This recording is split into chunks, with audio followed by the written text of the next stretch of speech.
ku-xigeenka gaadiidka iyo jidadka ee xisbiga mucaaridka ah ee wadani Maxamed Cali Cabdi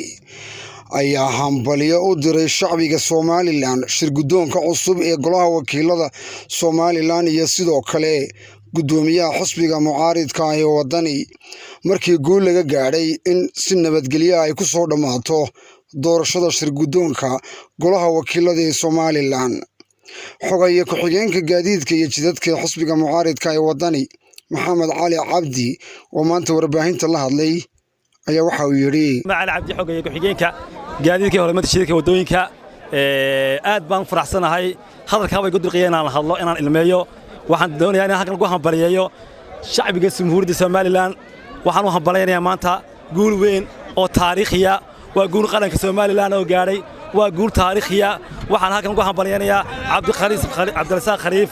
oo noqday maanta gudoomiye baarlamaanka dhamaan waxaan ugu hambaleynayaa xisbiga dhamaan xildhibaanada isbahaysiga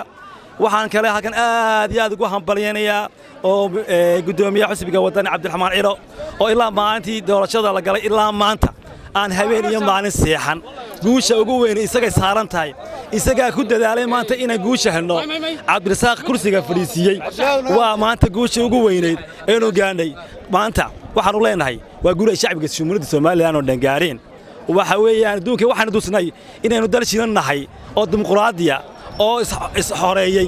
oo xoog isku haysan ayaan adduunka dusnay waxaan u leenahay اعترافكين wax yar baan uga haray kursigii madaxweynenimadana ee Cabdiraxmaan Cirana wax yar baan uga haray insha Allah